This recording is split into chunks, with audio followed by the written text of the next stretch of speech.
शाम के 5 बज चुके हैं। आप जानते हैं वक्त हो गया बहस का। नंबर 1 शो ताल ठोक के आपके साथ मैं हूं अमन चोपड़ा। 28 साल, 49 आरोपी, 351 गवाहियां, 600 दस्तावेजी सबूत, 2 FIR और आज आखिरकार फैसला हो गया। जो बाबरी पर बोले गए सबसे बड़े झूठ पर आप कहिए कि सच की सबसे बड़ी स्ट्राइक की तरह है। बाबरी विध्वंस मामले में 28 साल बाद सीबीआई की स्पेशल कोर्ट ने, ध्यान से सुनिएगा, सभी 32 आरोपियों को बाइज्जत बरी कर दिया है। एक्विटल हुआ है सबका।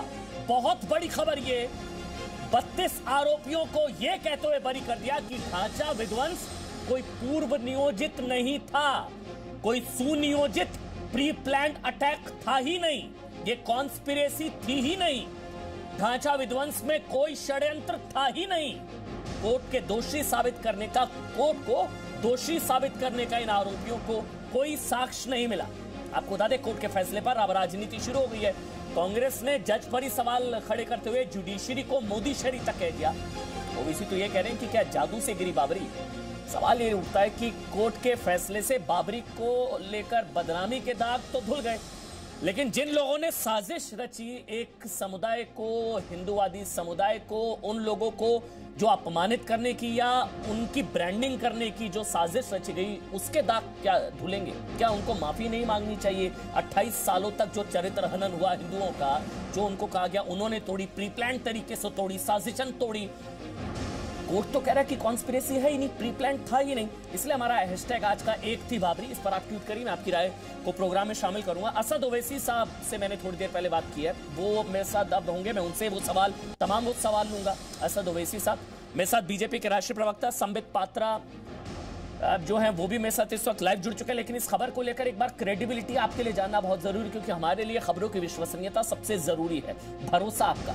देखिए, इस खबर पर जी मीडिया संवाददाता सुबह से विशाल पांडे ग्राउंड जीरो पर हैं, रिपोर्टर हमारे ग्राउंड पर हैं, एक्सपर्ट से हम लगातार बात कर रहे हैं। खबर की पुष्टि हम कर सकते हैं कोर्ट का फैसला, और तकनीकी विश्वसनीयता के पैमाने पर भी यह खबर 100% सही है। ओवैसी साहब, सबसे पहले आप ही से, तो कॉन्स्पिरेसी थी नहीं, ऐसे ही आप लोगों ने इतना बवाल मचाया हुआ था कि तोड़ी, कॉन्स्पिरेसी, प्लान्ड अटैक, पता नहीं क्या क्या। कोर्ट तो कह रहा है कॉन्स्पिरेसी थी नहीं। ओवैसी साहब। हाँ, बिल्कुल बिल्कुल। जजमेंट ने ऐसा जजमेंट दिया गया है कि जो हिंदुत्व आइडियोलॉजी को मानने वालों के कलेक्टिव कॉन्शियस को उनको मुतमईन करता है। इस तरह का जजमेंट आया है। मुझे अंग्रेजी के लफ्ज इस्तेमाल करने की इजाजत दीजिए कि शॉकिंग है ये ट्रेवेस्टी ऑफ जस्टिस है कि ये कहा जाता है जजमेंट में कि स्पॉन्टेनिटी नहीं थी। तो फिर इसका मतलब क्या है कि कितने दिन और कितने महीने की तैयारी की जरूरत है ताकि उसको स्पॉन्टेनियस ना कहा जाए। अजीब बहुत ही गलत फैसला है। इससे मैं समझता हूं कि भारत की जुडिशरी की तारीख का एक काला दिन है, और बहैसियत एक भारत के मुसलमान के मुझे कहना पड़ेगा कि 1950 से लेकर अब तक बाबरी मस्जिद के मसले में मुसलमानों से इंसाफ नहीं हुआ। 9 दिसंबर को जो फैसला आया उसमें सुप्रीम कोर्ट ने साफ कहा था कि कैलकुलेटेड एक्ट था डिस्ट्रक्शन का। सुप्रीम कोर्ट ने जजमेंट में कहा कि egregious violation of rule of law था। चार्जशीट में ये लिखा गया कि कल्याण सिंह ने एक विटनेस को कहा कि रोक कंस्ट्रक्शन पर है, डिस्ट्रक्शन पर नहीं है। तो एक मजाक है क्या ये? क्या आप पैगाम दे रहे हैं?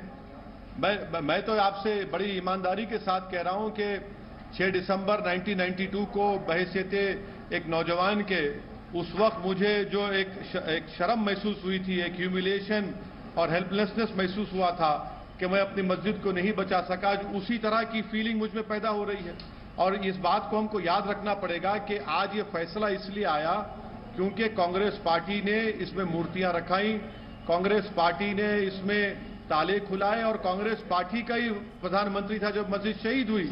तो कांग्रेस और बीजेपी की इन दोनों की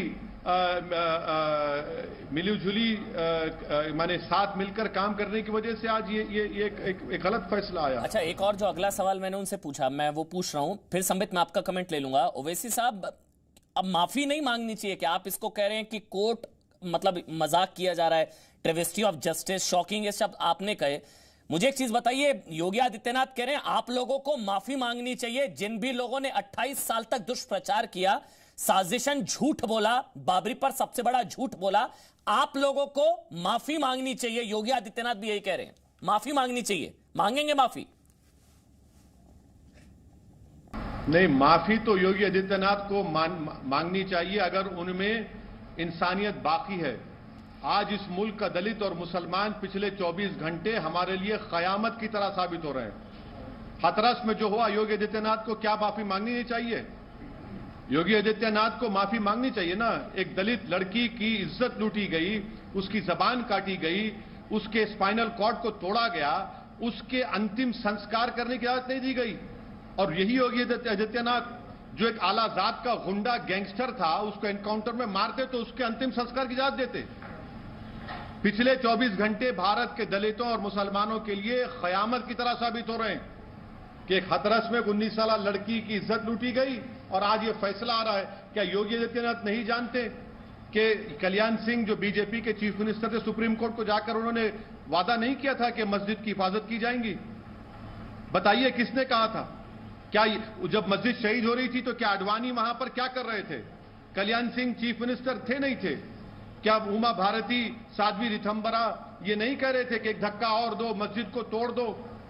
क्या इनको अगर इतनी पॉपुलैरिटी मिली आडवाणी को, बीजेपी को, मुरली मनोहर जोशी को, तो क्या मस्जिद की शहादत की वजह से नहीं मिली इनको? कौन सी बात कर रहे हैं? संबित दे दीजिए जवाब। एक धक्का और दो, मस्जिद को तोड़ दो, तो ये सब क्या था फिर? नंबर एक, लोग कह रहे जिस तरह नो वन किल्ड जेसिका, उसी तरह नो वन डेमोलिश बाबरी। काला दिन भी मना रहे हैं, आज तो काला दिवस मना रहा है विपक्ष। देखिए अमन जी, मैं बड़े ध्यान से असदुद्दीन ओवैसी साहब को सुन रहा था। पहली बात तो मैं बताऊं, आज सबके लिए, चाहे मैं हूं, चाहे असदुद्दीन ओवैसी हैं, चाहे आप हैं और आपके करोड़ों व्यूअर्स हैं, सबके लिए आज जय श्री राम है। ये कोई साधारण शब्द नहीं है, ये इस देश का स्पंदन है, ये इस देश का कंपन है।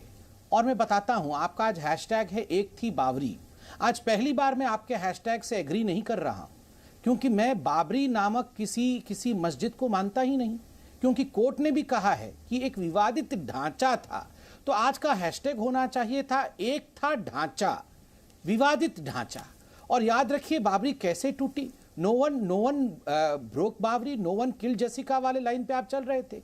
कंपन से गिरी है, 500 वर्षों के कंपन से, 500 वर्षों के संघर्ष से, 500 वर्षों के संकल्प से, 500 वर्षों के बलिदान से वो जो ढांचा था, वो ढांचा निस्तनाबूत हुआ, उसे किसी ने गिराया नहीं। और दूसरी बात, जिन लोगों के नाम को अभी आपने उजागर किया, उन 32 लोगों के खिलाफ जिनके खिलाफ केस चल रहा था, तिल तिल करके 28 वर्षों तक उन 32 लोगों को मारने का काम किया है इस समाज में कुछ पॉलिटिकल पार्टीज ने। कांग्रेस पार्टी ने, समाजवादी पार्टी ने तो बंदूक उठा करके गर्व से कहा कि हमने 16 को मारा, अगर मौका पड़ता तो 60 को भी मार देते। बिहार में अभी चुनाव है, बिहार के तमाम लोग मुझे सुन रहे होंगे, मैं उनसे भी सवाल पूछता हूं। आज एक सवाल लालू प्रसाद यादव जी और आरजेडी से भी पूछना चाहिए। चौराहे पे रथ को रोका था, भगवान श्री राम जिसमें ध्वज लगा हुआ था हनुमान जी का, उस रथ को रोक करके जिस प्रकार अत्याचार करने की कोशिश की गई थी, उन सभी अत्याचारों के अध्याय का आज अंत हुआ है। अगर सही मायने में कहा जाए, आज एक अध्याय समाप्त हुआ है और एक अध्याय आरंभ हुआ है। समाप्त हुआ है मिथ्या का अध्याय, समाप्त हुआ है वो अध्याय जहां हिंदू भावनाओं का हनन होता था, और वो अध्याय शुरू हुआ है जिसमें अब तुष्टीकरण की राजनीति नहीं चलेगी। अभी बैठकर यहां असदुद्दीन ओवैसी साहब कह रहे थे दलित और मुस्लिम, दलित और मुस्लिम, ये क्या कर रहे थे? ये यहां राजनीति कर रहे थे, दलित और मुस्लिम वोट बैंक को साधने की कोशिश कर रहे थे। और काला दिन ये पूछ रहे हैं कि ये लोग सफेद फिर कैसे गिर गई, फिर बाबरी कैसे गिर गई, या विवादित ढांचा कह लीजिए, विवादित ढांचा कैसे गिर गई? वो पूछ रहे हैं जादू से गिर गया क्या? मतलब ये नारा था ना, एक धक्का और दो, मस्जिद को तोड़ दो, तो वो नारा क्या था? मैं इसका जवाब जादू से पहली बात ये ये सुबह से कह रहे हैं कि आज का नहीं, सुबह से कह रहे हैं आज काला दिन है, काला दिन है, काला दिन है। आप बताइए इनके लिए कौन सा दिन सफेद होता है?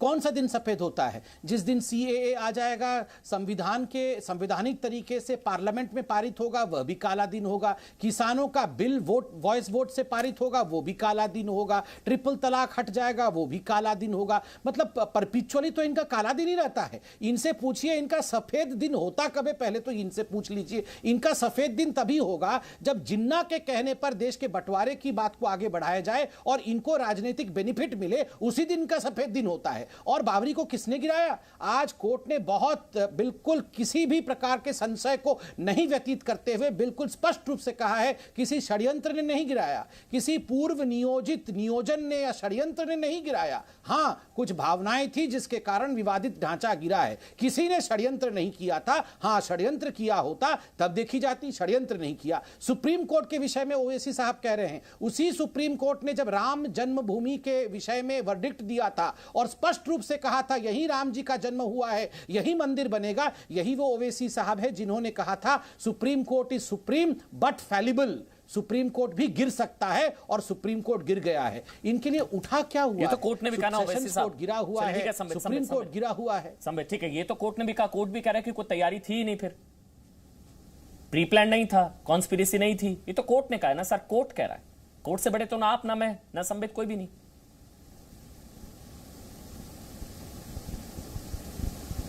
ओवैसी साहब, इसीलिए तो हम कह रहे हैं ना कि अगर कोर्ट ये कहता है कि स्पॉन्टेनियस नहीं था, तो हम ये जानना चाहते हैं कि कितने दिन की तैयारी, कितने महीनों की तैयारी डिस्क्वालीफाई करता है किसी एक्शन को स्पॉन्टेनियस नहीं होने से। क्या ये देश नहीं जानता कि अडवाणी की रथ यात्रा ने जहां कहीं गए वहां पर खूनरेजी हुई? क्या ये देश नहीं जानता कि विश्व हिंदू परिषद के बनाने के बाद ही राम मंदिर का मुद्दा निकला? क्या ये देश नहीं जानता कि बीजेपी ने पालमपुर का रेजोल्यूशन राम मंदिर का निकालकर तभी तो राम मंदिर का मसला उठा?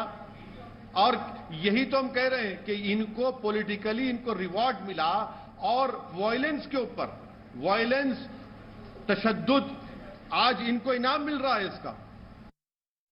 साक्षी, अच्छा मेरे साथ मुझे बताया जा रहा है, अब साक्षी महाराज भी जुड़ चुके हैं। साक्षी महाराज जी भी जुड़ चुके हैं, जिनका आज एक्विटल भी हुआ है, वो भी मेरे साथ अब लाइव जुड़ चुके हैं। विनोद बंसल साहब, मैं एक मिनट आपके पास आ रहा हूं। साक्षी महाराज जी, बहुत बहुत शुक्रिया समय निकालने के लिए। आप तो कह रहे हैं कि कांग्रेस की साजिश थी, उस पर ये कोर्ट की स्ट्राइक है, कांग्रेस की साजिश थी? नहीं, ये बिल्कुल सही बात है। नंबर एक तो मैं आपसे निवेदन करूंगा कि बहुत लंबा समय हो गया लोग बाबरी बाबरी रट के बाबरी होते जा रहे हैं। इसे बाबरी का नाम नहीं देना चाहिए। एक विवादित ढांचा था और ये राम भक्तों के आक्रोश से बिना किसी पूर्व योजना के बह गया, ये माननीय कोर्ट ने भी माना है, इसमें कहीं कोई शक नहीं है। पर मैं एक निवेदन करना चाहता हूँ, बहुत पहले से हिंदूवादी ताकतों का दमन करने का षड्यंत्र देश में चलता रहा है। विशेषकर कांग्रेस इसी अपने सिद्धांत पर रही है। इस देश में भगवा आतंकवाद के नाम पर साधु सन्यासी को जेल में भेजा गया, फिर माननीय कोर्ट के माध्यम से दूध का दूध, पानी का पानी हुआ। उसमें से प्रज्ञा ठाकुर जी आज लोकसभा की सदस्य हैं। ऐसे ही 28 साल पहले कांग्रेस ने हिंदूवादी नेताओं का दबना लिया था और ये षड्यंत्र रच करके ये केस बनाया गया था। इतनी लंबी लड़ाई, इतने बड़े गवाह, इतना लंबी बहस के बाद में 28 साल के बाद एक ऐतिहासिक निर्णय आया।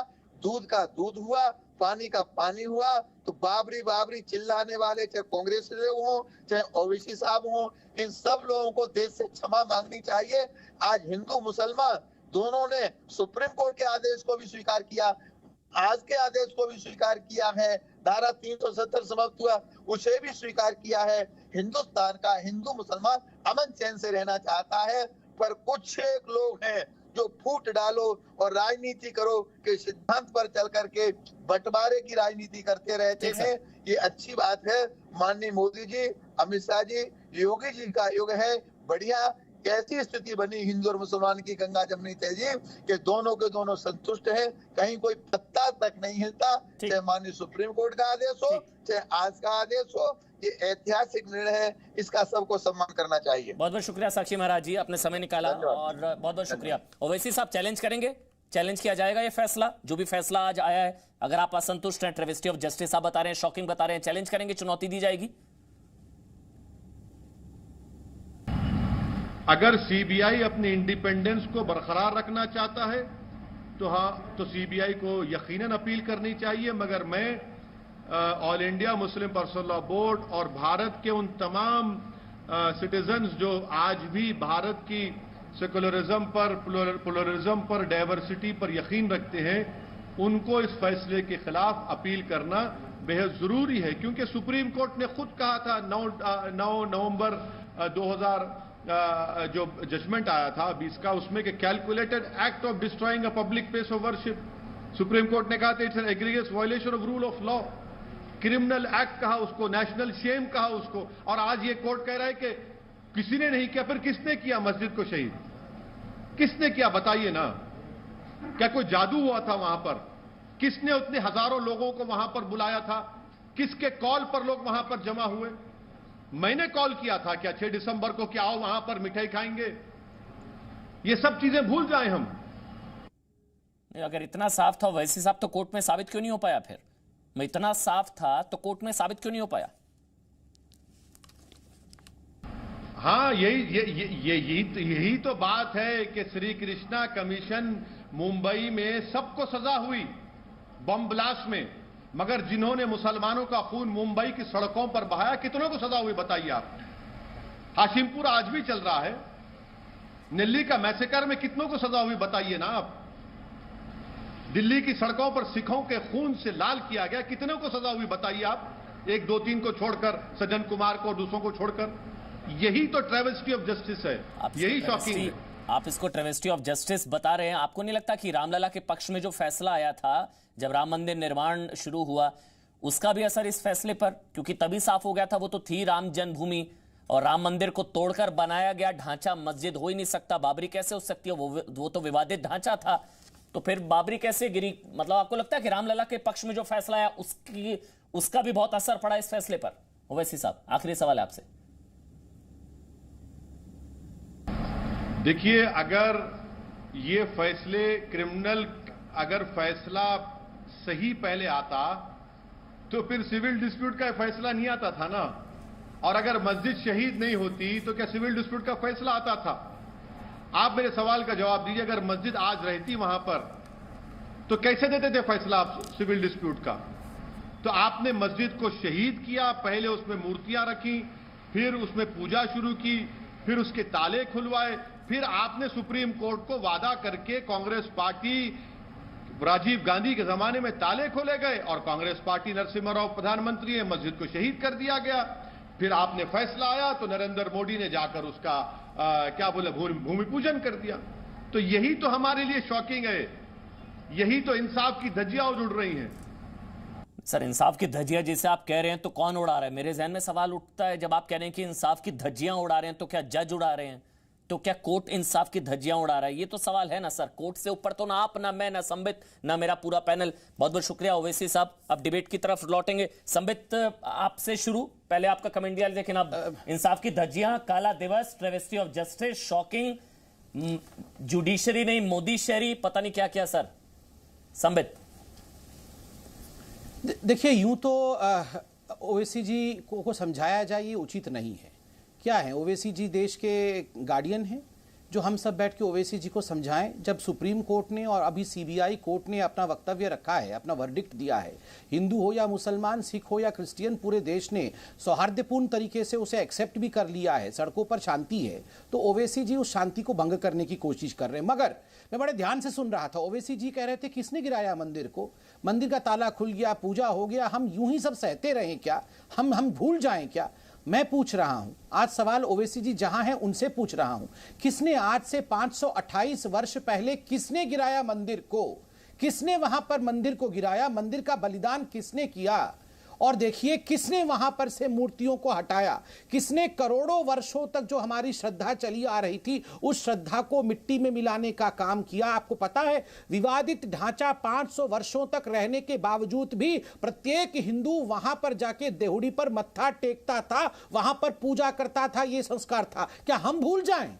आप एक विवादित ढांचा को भूल नहीं सकते हैं और हम करोड़ों वर्षों की अपनी सभ्यता, अपनी संस्कृति, मर्यादा पुरुषोत्तम राम और उनके साथ जुड़े रीति नीति को हम भूल जाए। सुप्रीम कोर्ट ने भी गैर कानूनी कहा था विवादित ढांचा गिरने को, वो तो सुप्रीम कोर्ट ने भी गैर कानूनी कहा था ना। सुप्रीम कोर्ट ने गैर कानून, सुप्रीम कोर्ट देखिए विषय सीबीआई कोर्ट में पेंडिंग थी, इसलिए जो केस पेंडिंग होती है इस पे अपील पे कोई जा सकता है, मुस्लिम लॉ बोर्ड चाहे इत्यादि अपील पे जा सकती है। किंतु ये कहना कि सुप्रीम कोर्ट ने इसे गैर कानूनी, अगर सुप्रीम कोर्ट इसे प्रेमाइस को ही गैर कानूनी मानती तो वो उस स्थान पर राम लल्ला का जन्म स्थान है और वहां मंदिर बने, इस प्रकार का वर्डिक्ट कभी नहीं दे पाती। सुप्रीम कोर्ट ने स्पष्ट रूप में कहा है कि जहां गर्भगृह है वहीं राम जी का जन्म हुआ, वहीं मंदिर बनेगा। विनोद कुमार बंसल। अमन जी आपने वो ओवैसी जी को जाने दिया, मेरा मन बड़ा कर रहा था उनसे कुछ प्रश्न पूछूं और उनके प्रश्नों का जवाब दूं। वास्तव में आज मुझे बहुत गुस्सा हो रही थी।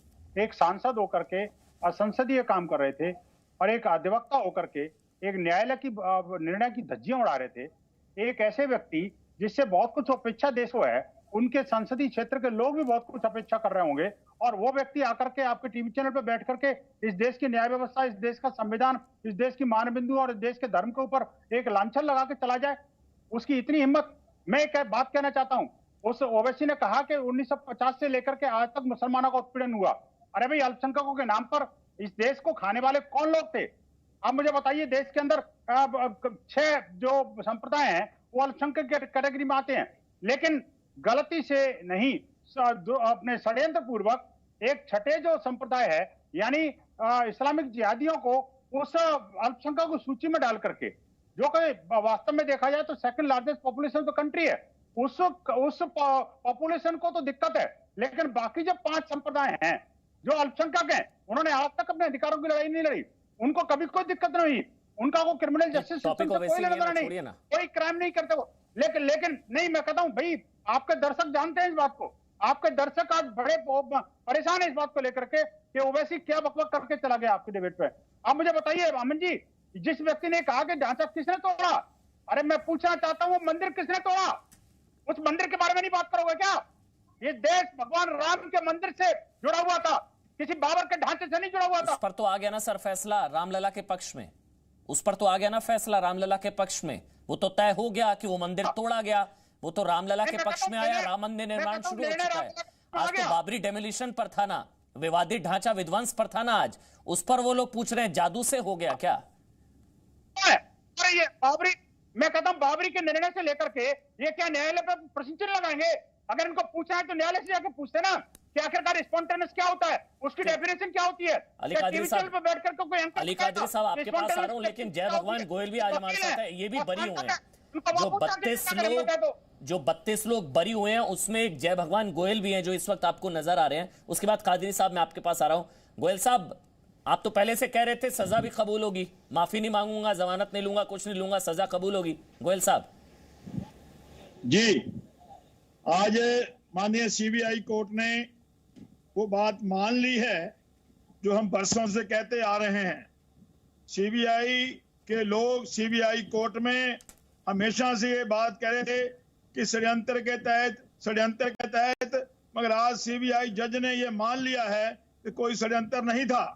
6 दिसंबर 1992 को जो 90 में मुलायम सिंह के गुंडों ने निहत्थे कार सेवकों को गोलियों से भून करके उनकी डेड बॉडियों को पत्थर बांध करके सरयू में डाल दिया था, और वो रोष, वो गुस्सा 6 दिसंबर 1992 को हजारों लाखों जो कार सेवक वहां पहुंचे थे उनके अंदर था। और ये वैसी कह रहे हैं जादू था, हाँ जादू था, वो जादू ही था। उन लाखों कार सेवकों में प्रभु राम की कृपा से स्वयं हनुमान जी की शक्ति आ गई थी, और उस हनुमान जी की शक्ति के कारण वो जो ढांचा था वो हटा दिया गया ताकि वहां पर भव्य राम मंदिर बन सके। और माननीय सुप्रीम कोर्ट ने भी इस बात को पहले ही मान लिया है कि वो जो स्थान था वो राम जन्मभूमि थी, वहां कभी मस्जिद थी नहीं। और वहां 5 अगस्त को माननीय प्रधानमंत्री के कर कमलों से वहां पर कार सेवा मंदिर का निर्माण कार्य शुरू हो चुका है। तो मैं सीबीआई कोर्ट को धन्यवाद देना चाहता हूं। और वैसे जैसे लोग जो हर फैसले के ऊपर कानाकुसी करते हैं, जो चाहते हैं हर फैसला उनके अनुसार हो। 4 घंटे हमारे हवाले कर दो, 100 करोड़ को देख लेंगे, ऐसी ऐसी चुनौतियां देते हैं। आज सीबीआई कोर्ट के फैसले को काला दिवस बता रहे हैं और छाती ठोक करके कह रहे हैं कि वहां पर बाबरी मस्जिद थी। अच्छा, बाबरी ढांचा विध्वंस मामले की 3 बड़ी बातें देखिए आपकी टीवी स्क्रीन पर। ढांचा विध्वंस पूर्व नियोजित नहीं था, प्री प्लान नहीं था, नंबर 1, ये बड़ी बात आपको पता होनी चाहिए। आज का फैसला है क्या? दूसरी बड़ी बात, ढांचा विध्वंस में कोई षड्यंत्र नहीं था, कोई प्री प्लान, कोई कॉन्स्पिरेसी, कोई साजिश, कोई षड्यंत्र, कुछ नहीं था। प्री प्लान नहीं था, कोई कॉन्स्पिरेसी नहीं थी। और हमारे साथ अब अली कादरी साहब है। कादरी साहब, माफी मांग लीजिए। माफी मांगने से कोई छोटा थोड़ी ना हो जाता है। आप लोगों को तो माफी मांगनी चाहिए। 28 साल दुष्प्रचार जो आप लोगों ने किया, साजिश रची, माफी मांग लीजिए। कोई छोटा थोड़ी ना हो जाता माफी मांगने से। अली कादरी। अमन, माफी तो आप लोगों को चाहने की जरूरत है। जो सीबीआई की जानिब से पूरे एविडेंसेस कोर्ट में नए पेश किए गए, सारा हिंदुस्तान इस बात को जानता है कि रथ यात्रा की तरफ से किस हिसाब से खून रेजी की गई और कितना कत्ले आम किया गया। और जब यह कारनामा अंजाम दिया गया तो यही अडवाणी जी, यही मुरली मनोहर जोशी सारे अवाम के बीच में जाकर, जनता के बीच में जाकर यह कहा कि हमने बाबरी मस्जिद को ढा दिया है, अब हमें इख्तिदार दो, हमें वोट दो। सारे वीडियोस इस बात की गवाही देते हैं। लेकिन सीबीआई कोर्ट में ये तमाम चीजों को पेश नहीं किया गया, इसीलिए आज ये लोग साजिशतन बरी हो गए। साजिश की गई इनको बचाने के लिए, इसीलिए इनको बरी किया गया। और एक बात का मैं जवाब देना चाहता हूं। अभी पात्रा जी कह रहे थे कि इनकी रथ यात्रा को बिहार में रोका गया था, तो जहां जहां इनकी रथ यात्रा को रोका गया था, इसीलिए रोका गया था कि वहां पर कोई सांप्रदायिकता ना फैले, वहां पर कोई फसाद ना हो, क्योंकि ये जहां जहां जाते थे सिर्फ और सिर्फ मुस्लिम समुदाय को टारगेट किया जाता था। कादरी साहब, आप कोर्ट से बड़े हैं, आप कोर्ट से तो बड़े नहीं है। कोर्ट ने कहा कॉन्स्पिरेसी नहीं है ना, तो माफी मांगिए, फिर माफी मांगिए, कह रहा हूं उसको माफी मांग लीजिए ना। क्या गलत, क्या माफी मांगिए फिर। अगर आप कोर्ट से बड़े नहीं है, सही नहीं दिए गए, अगर आप कोर्ट से बड़े या जज से बड़े नहीं है, संविधान से चलेगा ना, शरिया से थोड़ी ना चलेगा। देश संविधान से चलेगा। संवैधानिक तरीके से 28 साल तक सुनवाई हुई, 350 से ज्यादा गवाहियां हुई, 600 से ज्यादा दस्तावेजी सबूत पेश किए गए। पूरी न्यायिक प्रक्रिया के तहत अगर फैसला आया, आप कोर्ट से बड़े हैं क्या? अनाउंसमेंट का हम वेलकम करते हैं। हाई कोर्ट जाना चाहिए, माफी मांग लीजिए ना, फिर वेलकम करते हैं। बार जांच होना चाहिए, माफी मांगिए ना, फिर मांगिए माफी, माफी मांगिए। 28 साल जो आप लोगों ने ब्रांडिंग कर दी, 100 करोड़ हिंदुओं को आप लोगों ने जो जिस तरह की गालियां दी, माफी मांगिए फिर। मेरी बात को टर्न मत कीजिए, आप मेरी बात को टर्न मत कीजिए, पहले मुझे कंप्लीट करने दीजिए। मैं जो कह रहा हूं वो सुनिए आप। जफर याब जिलानी ने हाई कोर्ट को जाने का जो अनाउंसमेंट किया है, उसका वेलकम करेंगे हम। वकार साहब, सीबीआई की जानिब से शहीद आसिम वकार जुड़ गया, उसके बाद संबित मैं आपके पास आऊंगा। ये बताना चाहता हूं, शहीद आसिम वकार मेरे साथ जुड़ गया। वकार साहब, माफी मांगनी चाहिए। योगी आदित्यनाथ कह रहे हैं और तमाम वो लोग कह रहे हैं सत्य की जीत हुई है, संतों को झूठे मुकदमे में फंसाया गया, पूर्वाग्रह से ग्रसित तत्कालीन सरकार, षड्यंत्र के लिए जिम्मेदार लोग देश से माफी मांगेंगे माफी। वकार साहब, उसके बाद संबित आप जवाब दे दीजिएगा। देखिए, मैंने एक ट्वीट किया अपने ट्विटर पे और मैंने उसमें लिखा कि दुनिया के जितने भी देश हैं, उन सभी देशों को अपने किया जज अपॉइंट हो, जजेस को जो नए अपॉइंट हो, उनको न्याय और इंसाफ कैसे किया जाता है इस बात की ट्रेनिंग देने के लिए भारत भेजना चाहिए और भारत के जजेस से उनको ट्रेनिंग दिलाना चाहिए कि देखो इंसाफ इस तरह होता है। कमाल का न्यायालय ये कह रहा है, न्यायालय ने खुद ये बात मानी कि डेमोलेशन ऑफ बाबरी मस्जिद एक क्रिमिनल एक्ट है। क्रिमिनल एक्ट था, क्रिमिनल एक्ट हुआ था। न्यायालय कह रहा है कि that is the criminal act, लेकिन क्रिमिनल कोई नहीं मिला। एक्ट तो क्रिमिनल था, लेकिन कोई क्रिमिनल नहीं मिल पाया, कोई क्रिमिनल नहीं था जिसने किया। तो भूतों ने कर दिया होगा। दूसरी बात, वो कह रहे हैं कि साहब क्रिमिनल नहीं मिला कोई। तो जब क्रिमिनल नहीं मिला था तो न्यायालय ने कैसे कैसे क्रिमिनल एक्ट है। मैं तो बहुत शॉक्ड हूं इस बात के लिए कि मैं तो न्यायालय से बात पूछ रहा हूं, मैं तो उससे पूछूंगा कि अगर इन्होंने नहीं किया तो किसने किया। अब ये कहे सबूत नहीं थे, इतने जोरदार नारे लगे, इतने बड़े बड़े नारे लगे, एक धक्का और दो बाबरी मस्जिद तोड़ दो, एक धक्का और दो बाबरी मस्जिद तोड़। दूसरी बात उन्होंने कहा ये प्री प्लान नहीं था।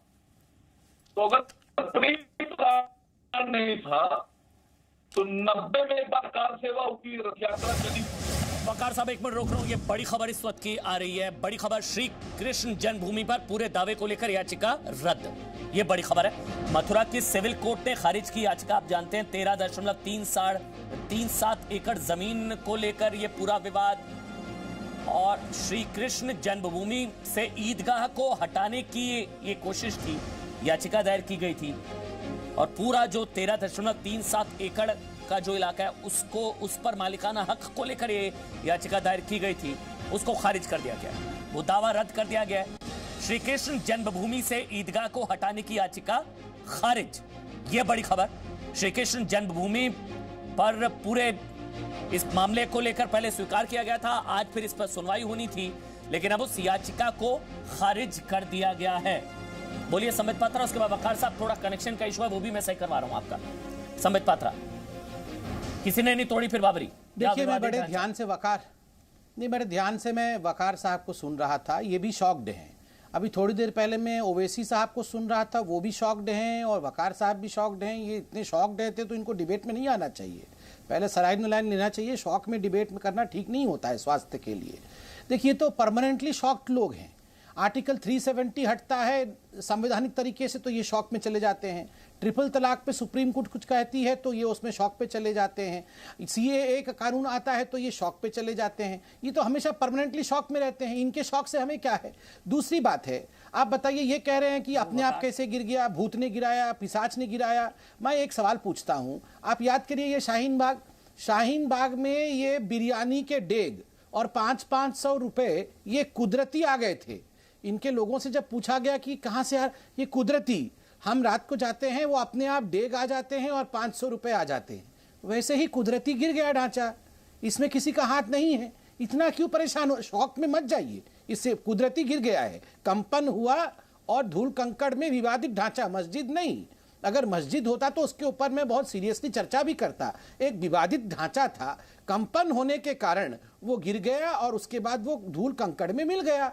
तो ये बहुत सिंपल है, आप इतना भी समझ नहीं पा रहे हैं और ये कुछ भी विश्वास नहीं करते हैं। वहां पर एएसआई के मोहम्मद साहब के अंतर्गत खुदाई हुई, अनुपात में हिंदू खोदने वाले और मुसलमान मजदूर अनुपात में रखे गए। खुदाई में वहां पर पिलर्स मिले, उसमें भगवान के मूर्ति थे, उसमें सारे शिल्प नक्काशियां हिंदू धर्म के थे। उसके बाद भी इन्हें विश्वास नहीं हुआ। आप बताइए, जिसने ठान रखा है कि आंख मूंद करके हमें बैठना है, हमें किसी बात पर विश्वास नहीं करना है, मैं कितनी भी कोशिश कर लूं, क्या उनको विश्वास और भरोसा दिलाया जा सकता है क्या? देखिए, on a very serious note, सड़क पे आज जो हमारे मुसलमान बंधु हैं, जो साधारण मुस्लिम परिवार हैं, वो इस सत्य को समझ रहे हैं। इनके लाख भड़काने पर भी वो भड़क पहले भी नहीं रहे थे, अब भी भड़क नहीं रहे हैं। ये सौहार्द है हिंदुस्तान का। वो ढांचा गिरा कैसे? वो कंपन से गिर गया, वो कंपन हुआ। तो ये केस क्या चल रहा था 28 साल से? ये 28 साल से दुराचार चल रहा था। 28, देखिए ये 28 वर्ष का ही विषय नहीं है, ये 500 वर्षों से जिस प्रकार का एक इतिहास हिंदुस्तान में रहा है, ये इतिहास संघर्ष का रहा है। 500 वर्ष का संघर्ष, 500 वर्ष का ज्वर है ये, 500 वर्ष की श्रद्धा है ये, 500 वर्ष की शक्ति है ये, और 500 वर्ष की भक्ति है ये। आज जो एक हम क्लोजर पे पहुंचे हैं, ये अंतिम निर्णय पे जो पहुंचे हैं कि मंदिर वहीं था, मंदिर वहीं बनेगा, और बाबरी मस्जिद को, जो मस्जिद आप लोग कह रहे हैं, जिसे मैं ढांचा कह रहा हूं, ढांचा के गिरने में कोई षड्यंत्र नहीं था। आज ये जो अध्याय अंत हुआ है, ये बहुत बड़ी भक्ति और शक्ति की जीत है। ये हिंदुस्तान की मिट्टी की खुशबू की जीत है। ठीक है, बोलिए वकार साहब, बोलिए अब आप। विनोद बंसल जी, आ रहा हूं। सर देखिए, अभी आपने जो केस था उसके बारे में बताया कि न्यायालय ने उसको जो प्लेन डाली गई थी उसको खारिज कर दिया। तो अभी जब अडवाणी जी के फेवर में फैसला आया तो उन्होंने अपने धार्मिक नारे से उसका स्वागत किया। मैं मथुरा के जो सिविल जज हैं जिन्होंने फैसला दिया, उन्होंने प्लेन खारिज किया है, मैं उनको सलाम करता हूं, उनको सैल्यूट करता हूं, उनका शुक्रिया अदा करता हूं और बहुत फख्र से कहता हूं तकबीर अल्लाह अकबर, तकबीर अल्लाह अकबर। इस तरह की ईमानदारी के फैसले आना चाहिए। दूसरी बात, और ये सीबीआई की विशेष अदालत ने जो फैसला दिया उस पर जय श्री राम कह दीजिए फिर। अब तो गलत हो गया वो। सीबीआई की विशेष अदालत ने जो फैसला दिया विवादित ढांचे को लेकर, उस पर जय श्री राम कह दीजिए फिर सर। मैं ये पूछ रहा हूँ, देखिए न्यायालय सीबीआई जज ने कहा कि ये था, प्री प्लान नहीं था। तो खाली मैं उनसे पूछ रहा हूँ, जज साहब को ये बात नहीं मालूम की शायद कि 90 में कोशिश की गई थी, रथ यात्रा निकाली गई थी, अडवाणी जी लेके चले थे, 92 में फिर उस पर कोशिश की गई। और अगर ये प्री प्लान नहीं था, अचानक से हुआ था, तो 1992 में न्यायालय ने कल्याण सिंह जी की सरकार को ये लेटर क्यों लिखा था, आदेश जारी किया था कि उन्हीं बना बाबरी मस्जिद की, और कल्याण सिंह जी ने आश्वस्त किया था। न्यायालय को मालूम था ये गिर सकता है। वकार साहब एक चीज मैं आपको बताऊं, अभी देखिए ना अभी क्या हुआ, अभी आप लोगों ने अपने डबल स्टैंडर्ड्स कैसे एक्सपोज किए वकार साहब। सरकार कोई आदेश, वकार साहब अभी मथुरा की सिविल कोर्ट का फैसला आया तो बहुत बढ़िया, जज साहब बहुत बढ़िया, सुनिए ना अभी मथुरा की सिविल कोर्ट का फैसला आया तो आप लोगों ने ताली बजा दी, बहुत बढ़िया बहुत बढ़िया। जब सीबीआई की विशेष अदालत का फैसला आया तो फिर ये कहा गया कि जो है कोर्ट को गाली, जज को गाली, जज पर सवाल, फैसला देने वाला अपार संपत्ति और तोहफों से नवाजा जाता है। ये तो गलत चीज है ना सर। मतलब अच्छा फैसला आएगा तो जज बढ़िया, खराब फैसला आएगा तो जज बिका हुआ है। मैं आपसे इतना पूछ रहा हूं कि उस वक्त के मुख्यमंत्री जो 90 के थे, जब मुलायम सिंह यादव जी थे, उन्होंने भारत सुरक्षा सलाहकार परिषद में खत लिखा था कि मुझे मुहैया की जाए, मुझे आक्रमण होने जा रहा है। दूसरी बात, न्यायालय ने 1922 में 1992 में कल्याण सिंह की सरकार को, मुख्यमंत्री थे, उनको आदेश जारी किया कि हिफाजत कीजिए बाबरी मस्जिद की, उनको ये सारी चीजें, थोड़ा आपका टेक्निकल इशू है, वो ऑडियो क्लियर नहीं आ पा रहा है सर, मैं माफी चाहूंगा, मैं दोबारा से ठीक कराता हूं। मगर ये सारी चीजें कोर्ट में पेश की गई ना, 28 साल सुनवाई अगर हुई, ये तमाम दावे जो आपके हैं, दस्तावेजी सबूत, 350 से ज्यादा गवाहियां, ये सारी चीजें हुई हैं, कोर्ट ने ये सब देखी है। अब कोर्ट ने आपके मनमाफिक फैसला नहीं दिया तो कोर्ट पर सवाल। बोलिए आप कादरी साहब, उसके बाद विनोद बंसल आप बोल लीजिएगा। बोलिए आप कादरी साहब, मैं थोड़ा सा कनेक्शन भी आपका ठीक करा रहा हूं वकार साहब, आवाज ऑडियो बहुत क्लियर नहीं आ पा रहा है आपका। कादरी साहब बोलिए, कोर्ट का फैसला है ना ये तो। अमन साहब मेरा बोलना ये है, हाँ ठीक है, देखिए कोर्ट पर कोई यहां पर टिप्पणी नहीं की जा रही है। हम ये कह रहे हैं कि जो एविडेंसेस पेश किए जाना चाहिए था वो नहीं किए गए, उसी बिना पर यह फैसला आया। लेकिन जो सारा हिंदुस्तान जो चीज को देखा, जिस तरीके से सांप्रदायिकता फैलाई गई थी, जिस तरीके से मस्जिद को ढाया गया और वहां पर एक धक्का, पहले तो मस्जिद कहना छोड़िए ना, विवादित ढांचा कहिए। गया। अरे ये जो आप मस्जिद कर रहे हैं, विवादित ढांचा कहिए। कोर्ट ने भी ये बात को माना है सर, मंदिर तोड़कर बनाए, मंदिर तोड़कर क्या कोई मस्जिद हो सकती है क्या? मंदिर को वहां नमाज कबूल होती है क्या? ये तो तय हो गया ना, मंदिर तोड़कर बनाया गया वो ढांचा, तो वो मस्जिद कैसे नमाज होती थी? सुप्रीम कोर्ट ने ये बात को माना है, आप सुप्रीम कोर्ट की बात को इनकार नहीं कर सकते। नहीं, मैं आपसे सवाल पूछ रहा हूँ, मंदिर तोड़कर मस्जिद नहीं बनाई गई। मंदिर तोड़कर बनाया गया ढांचा क्या मस्जिद हो सकती है? बिल्कुल नहीं कर सकते, नहीं कर सकते ना। फिर इसीलिए तो मस्जिद तो थी नहीं, वो सुप्रीम कोर्ट के फैसले को माना और कोई विरोध नहीं किया। आज आपका मंदिर का निर्माण हो रहा है, अतिक्रमण कहते हैं। हमने सुप्रीम कोर्ट के फैसले का विरोध नहीं किया। विनोद कुमार बंसल वही, उसको धार्मिक अतिक्रमण कहते हैं। ढांचा जो कह रहे हैं, हम अपने मरते दम तक बाबरी इलीगल एंक्रोचमेंट कहते हैं सर, जब मंदिर तोड़कर बनाया गया विवादित ढांचा। सुप्रीम को विनोद कुमार बंसल, सुप्रीम कोर्ट ने वहां मस्जिद को माना है। कादरी आप विनोद बंसल नहीं नहीं कर सकते। विनोद कुमार बंसल, ठीक है ना सर, अब तो फैसला आ गया ना। विनोद कुमार बंसल, विनोद बंसल को सुन लीजिए, उसके बाद समित। मैं कहता हूँ ये बार बार न्याय की दुहाई देते हैं, बार बार संविधान की बात करते हैं। और अभी बकार साहब ने कहा कि मैं चाहूंगा कि विदेशों के जजों को बुला करके भारत के जजों से ट्रेनिंग दी जाए, यानी वो इतना निकृष्ट किस्म के हैं। और इसी डिबेट में बात करते करते जब आपने कृष्ण जन्मभूमि की बात करी तो सैल्यूट करने लग गए जी, और दूसरी तरफ उनको गरिया रहे थे। ये है इनकी मानसिकता। अमन जी यही मानसिकता है कि ये जो है, ये जब सुप्रीम कोर्ट का निर्णय आता है तो उस पर भी प्रश्न चिन्ह लगाते हैं, और जब संसद कोई कानून बनाता है उस पर भी प्रश्न चिन्ह लगाते हैं। मतलब मन माफिक फैसला होगा तो जज बढ़िया है। मन माफिक संबित 30 सेकंड कंक्लूडिंग कमेंट आपका, मन माफिक फैसला तो जज बढ़िया। मतलब मथुरा वाले केस में अगर वो पिटीशन रिजेक्ट हो गई तो मथुरा के सिविल कोर्ट के जो जज हैं वो अच्छे हैं, बढ़िया हैं। यहाँ सीबीआई के स्पेशल कोर्ट के जज जो हैं वो खराब हो गए, वो बिके हुए हैं। संबित 30 सेकंड मुझे वाइंड अप करना है। अरे दुनिया जानती है कौन सही है कौन गलत है और क्या सही है क्या गलत है। पहली बात तो है, आप देखिए कोर्ट ने एक बहुत सिविल सूट के बारे में भी असउद्दीन ओवैसी बता रहे थे। कोर्ट ने साक्ष्य अर्थात एविडेंस के आधार पर वर्डिक्ट दिया है, इमोशन के आधार पर राम जन्मभूमि का फैसला नहीं दिया है। इन लोगों, ये जो महानुभाव दो बैठे हैं, इनके पास घर में इतने एविडेंसेस थे तो घर में उसके ऊपर बैठे क्यों हुए हैं?